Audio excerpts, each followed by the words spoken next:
Hey guys, I'm Alex Pierce. In today's tutorial, we're going to be talking about how to bake lighting into textures so you can use it for real-time or game engine, or even in Blender you could use it for speeding up your animations. Octane is a great tool to bake lighting into textures.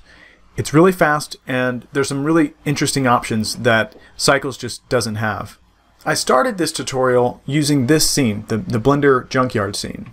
The scene is great and we'll probably use it for when talking about materials and lighting and other ones, but it honestly just became more confusing than anything.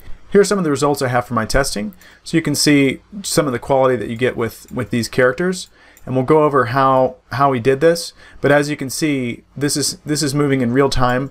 All of these reflections and these shadows are all baked into this texture, and if you look here, we basically replaced all this with just this. So basically this one 2K JPEG image replaced a, let's see, 1, 2, 3, 4, 5 4K textures, all PNGs, and now we basically have one texture and it's hooked up, and it's great to use in things like Unity and Unreal, for Sketchfab, or web, certainly for web applications as well. This is a scene, this is in Unity, and this scene has no light, so both of these lights are turned off. And you can see this is the quote-unquote normal object. With no lights, it's just black, and these objects, which have the textures baked, you can see shadows and the reflections, and so it's really great for a lot of reasons. I'm not going to get into all the reasons about why, when to use baking textures and not. Maybe there's another tutorial series for that, but yeah, let's just go ahead and jump in. Okay, just so we have a baseline to work off of, we're going to go ahead and export a very simple model that we can sort of A/B the before and after.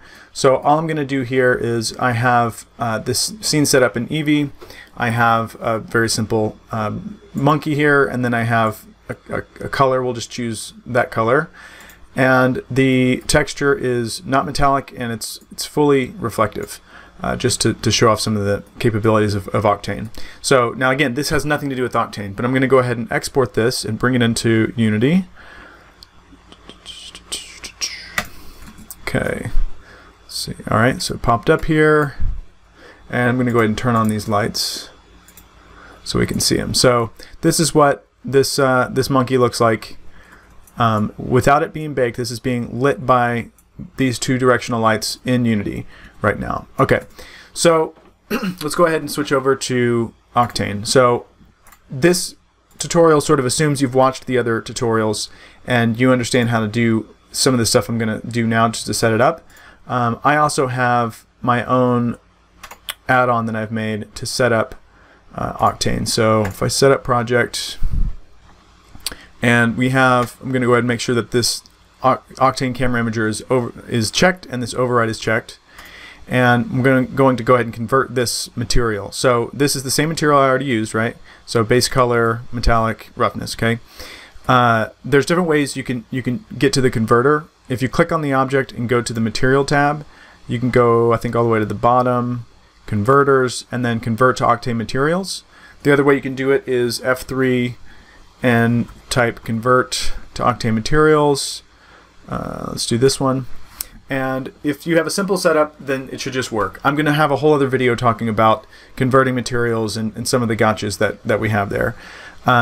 Okay, so now I want to make this look a little bit more like what we have here. So I'm just going to change, for now I'm just going to change some of I'm just going to use the imager to do that. I could easily use the environment. In fact, maybe for some of the shadows, let's just go ahead and look at the environment. Let's see, let me change the sun direction here. Let's do local time. Think of how I want to do this. Okay, so I think we'll go with this. Once you have it ready and how you're ready to see how it bakes, let's go ahead and talk about how baking works in Octane in general. So in Octane, the way you bake is through the camera. So I'm going to go ahead and create another camera here. I'm just going to push Shift D to duplicate the camera, put it in the same spot. It doesn't actually matter where it's at in the world space. And I'm going to call this Bake Cam 1. if you're going to bake a lot of different textures, I highly recommend you number them, because there's baking IDs, and yeah, we'll talk about that here in a minute. But it's going to be helpful to have your camera's name with the baking ID in it as well. So yeah, keep that in mind. That'll make more sense here in a minute. So I'm going to go ahead and switch this to the active camera. If I push 0 into the camera mode, I'll just come back in here and just frame it up here. It doesn't matter because this framing is actually going to go away, but I want you to see what it does when we switch to a baking camera. So now with the camera selected, if you go down to the camera settings and you scroll down, you'll have baking camera. Okay, before we check this, I want to talk about the baking group ID though. So before I check this, the camera has to match the object you want to bake. So for instance, I'm going to go ahead and add another mesh here. So by default, the objects in your scene are all going to, so if you go to if I have this object selected and I go to the object properties, you scroll down and you'll see baking settings, and you'll see this baking group ID. So by default, they're both going to be at 1. And for now, I'm just going to leave them there so you can see what it looks like. So with my camera selected, go down to camera, I'm going to check baking camera, and you have this baking group ID 1. So this, you have no idea like what's going on now. What are we looking at? And what we're looking at is the texture being baked, and both of them, both objects are being baked right now, and that'll make more sense here in a minute. So I'm going to go ahead and have the camera selected. I'm going to change the baking group ID to 2. Should go black because I have nothing set to 2 right now. And I'm going to click on our monkey, go to object properties, go down to baking group ID, select 2, and now you can see this is what the texture looks like. You don't have to be in camera mode, and you can do Shift-Alt-Z to get rid of all the extras in the scene, so you can just see your texture. So as you can imagine, as you could probably already guess, this is just the texture being baked with the lighting. Now if I go over to the UV editing, you can see this is what our UVs look like. So this is really helpful because, so I go back to solid, and I can go back to rendered. Even this feature is really amazing because there's so many times when I'm going to go ahead and screw this up on purpose.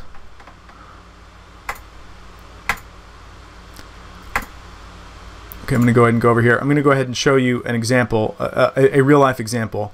Sometimes your UVs aren't perfect, and sometimes when you're baking in cycles, you go to bake, and you sort of have to wait for a while. You have to do a test and wait for a while, and then you realize later on that, oh, my UVs are overlapping, and you don't know what's going on. With Octane, you get those results immediately. If I push render, I can automatically see, oh, something's wrong with my UVs here, and I can go into the UV editing tab and then fix it. So that feature alone is amazing. It's worth it by itself. The other thing is, I'm going to go ahead and go over. Well, actually, this is a good example too. If we come, so let's say we want this UV map, right? So this is actually the correct UV map. So we could use it. We could do it here, but the other way to do it is if you go to bake cam. If you go back to your camera mode, you can go to scroll down. This is under the camera tab, and you can choose the UV set, and you can choose the second set here. That's useful, especially if you're using game engines and stuff, and you have like you have your light maps on UV channel 2, which is pretty obvious, or which is pretty common. That can be helpful there, and also as well as if you're going to bake several objects to one texture set, then you might have 4 objects. They all have a second UV map, and they're all baked there. So that can come in real handy. So the other thing, so we'll get into some of these other settings here in a minute, but let's just go ahead and talk about how to render this out. So again, if you haven't seen my first videos on Octane, you have to check them out because I get into the color management. You have to make sure that your color management is set up correct, and you have to make sure that your camera imager is set up correct. But once you do, to render this out, you need to go to your scene properties and the resolution here, the dimensions here. this is what's going to determine what size your bake is going to be. So typically you want it to be, you know, let's go 2048 for now. So typically you want it to be power of 2, so 4096 by 4096 or 2048 by 2048, 1024, etc. But yeah, so I'm going to go ahead and set this to 2K and then stop rendering in the viewport. So by pushing Z and then going to solid here, and then pushing F12. So once I push F12, do shift home to see the whole thing. You can see it's rendering. So a few things here. In cycles, you don't see the result until it's done. And here you can see, we already can see what the results are going to look like. And the other thing is, because Octane is a progressive renderer, meaning it's constantly rendering, it's getting a little bit better each frame, right? Right now we're you know, 192 samples out of 500. But if we say, hey, you know what, this is good enough, we can actually go ahead and stop here. So I can go ahead and push escape. And there's our texture. We have our texture, and we could take this and go ahead and bring it into another game engine, and we'll do that here in a little bit. But for now, I want to go back here and talk about the camera imager. So you can use this. You can go back and forth between your regular camera and your bake camera, and sometimes and obviously there's different reasons to do both. But if I go back to my bake camera, it's really great when you're baking these colors, because you can say, okay, well, I just want, looking at the texture, I want to see, oh, I want to make this, you know, a little bit darker, or I want to make it a little brighter. So you can change, you know, your lighting in your scene. You could change your world, which is what I'm doing right now. And then the other thing that's perhaps even more helpful is using the camera imager presets, or not presets, but just the camera imager itself. So just in case you forgot, to see this tab, if I push in here to bring up the side in the 3D view, and you scroll down to Octane, you get this camera imager here, and you can click it and then make sure override is set as well, and that's going to override the scene settings. Using these settings are going to be applied to all cameras in the scene. So now you can fine-tune this by looking at the actual texture, which can be really helpful. If you want it to be, if you want to change the mood or the color, you can change it here. You can sort of make it more contrasty, change exposure. I'm just going to go back to here, vignetting should probably be at 0 for if you're baking textures. And let's see, what else can we do here? Let's keep that at 0. Highlight compression is good. It kind of makes it more high HDR. So let's see, if I do 0.5, that looks good to me. So I think I will bring this down a little bit just for the sake of this video. We'll make it a little bit more contrasty. We'll change the color just to go something a little bit more dramatic. So we'll go with something like that. So now do Control Spacebar to get out of full screen. So now what we can do is we can tweak some of our render settings. So one thing I always like to make sure is checked is adaptive sampling. So adaptive sampling will make it render a little bit faster, because it'll render once it finds an area is noise free or pretty low noise free, it'll start rendering in other areas of the texture. So now let's see, let's go up here. All this looks good to me. So I think we'll keep this max number at 500, but like I said, if it looks good to me, then we're just gonna stop it before it's even finished rendering. The last thing I'm gonna do here real quick is, because this renders like a camera renders, you can also use the compositing tab, which is really helpful. So I can say use nodes, and then I can set up a denoise pass. So search denoise, click, and now we have that set up as well. So now our image that we're going to bake can go through the denoise pass and then be saved out. So let's see, let's go ahead, I guess let's go ahead and render. So to render, again, you push Z to enter solid mode, or you can go up here at the top, switch between your modes up here, and then push F12. and then you can see we're rendering here, and I usually zoom in a little bit and see, just sort of wait for this grain to see once it looks pretty good to me. And again, because we're using the denoiser, I know we can get away with a lot more. But yeah, that's normally what I do. If I'm waiting on something, I'll just sit there and watch it in sort of some of the worst areas and see. So I could let this run out, but I'm gonna go ahead and stop it now. So I push escape, and then we'll wait here. Let's see, let's go to the compositing tab. So denoise is set up. Okay, render result. All right, that looks pretty good. So now we have our texture, and we've denoised it. Now let's go back and talk about some of these other options before we move on to the next steps.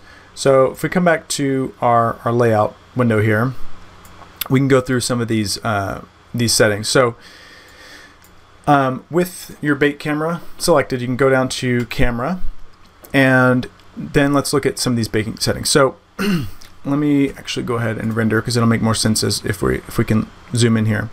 So revert baking, I don't know what the use is really for that. If you read it here, it tells you it the camera razor flipped, which allows you using geometry as the lens. Again, I'm not really sure when you would use that.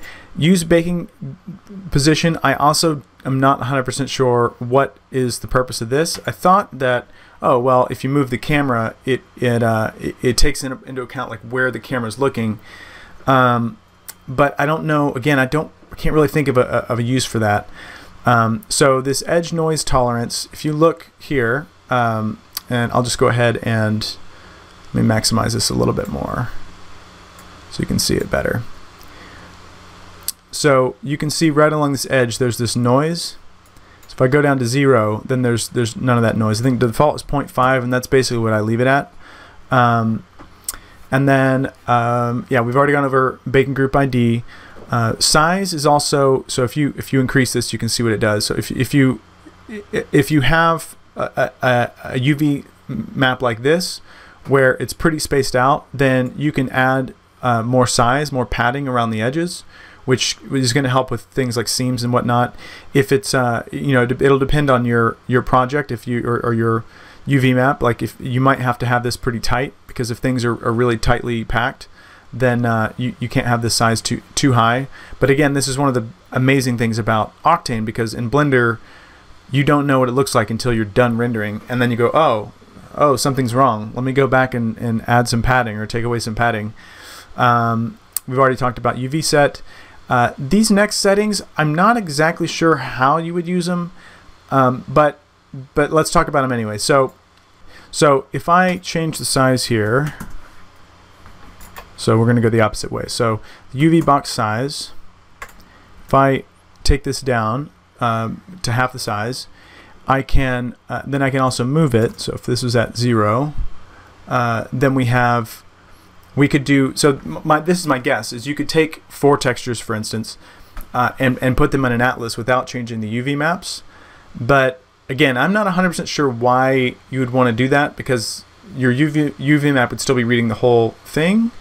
But yeah, I think there might be some use that I'm not thinking about. But yeah, you can change it here. And if you do, so you could move this, you could have this image baked on the top left, and you could move another one over to the top right, and then it's always the opposite. You could have another one on the bottom right and one on the bottom left. Because Octane uses camera to bake textures, you have a lot of options that are just not available in Cycles. And I'm working on my own add-on. This is it over here, called AP Octane, and it does a lot of really interesting things. But I'll just show you real quick one of the coolest things I've found, and one of the things I'm really excited about for the near future. So let's just put in a few other objects here, so we have a few to work with, and I'm going to give these all their own material. So okay, so now we have these 5 objects, right?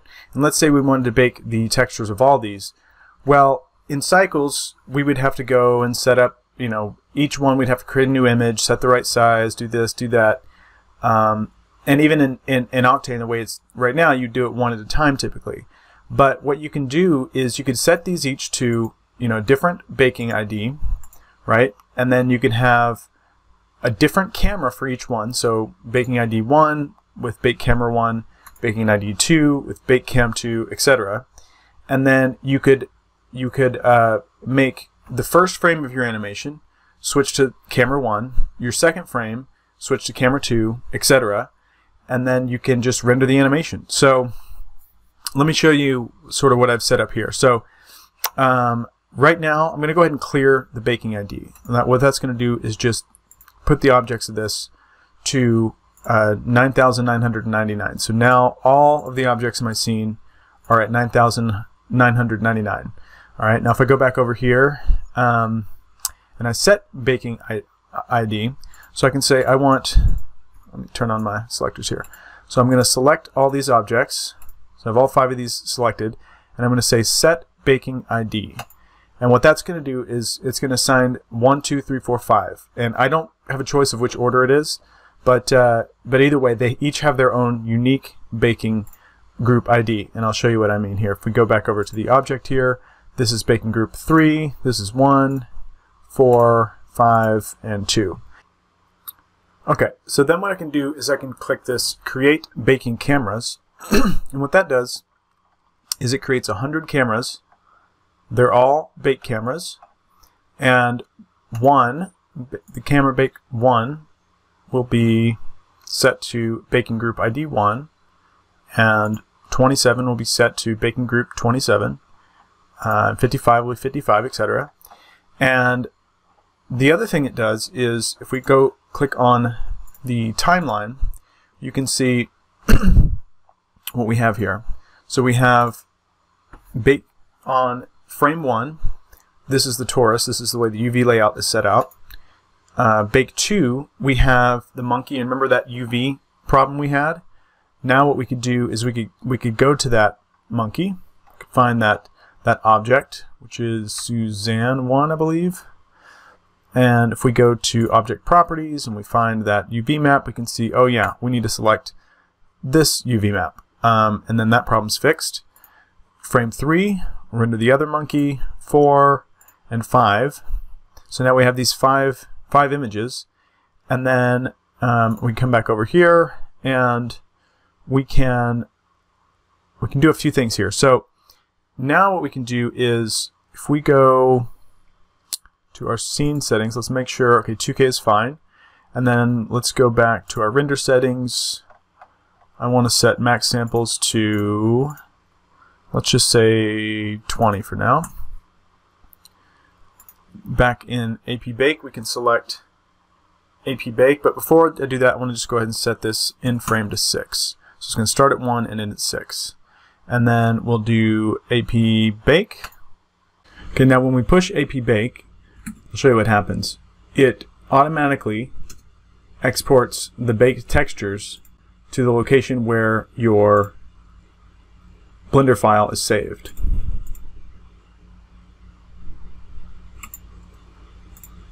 I think it's still baking those. So this wasn't meant to be an advertisement for my add-on. It's more just to show you that you can, because it bakes textures as cameras, you have a lot of flexibility in how you can do it.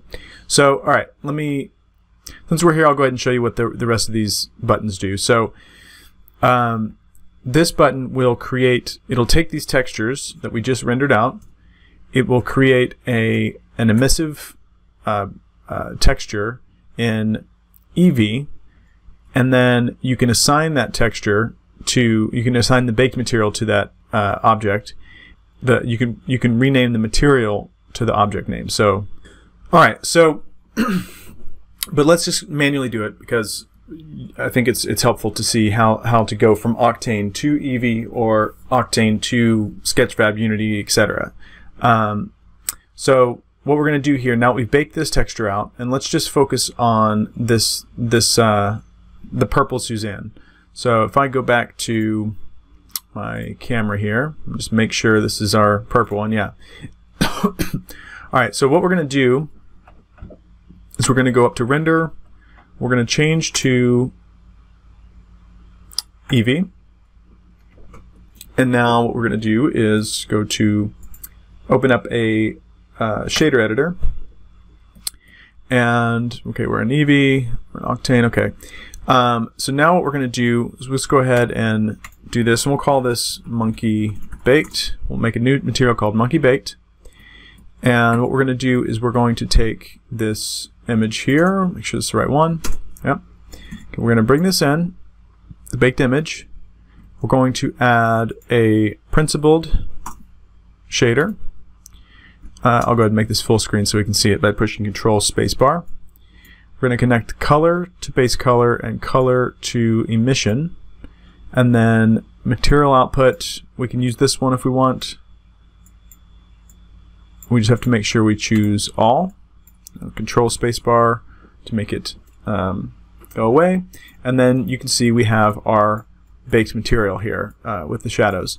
I think I will go ahead and bake a higher quality one just because that's not a great example.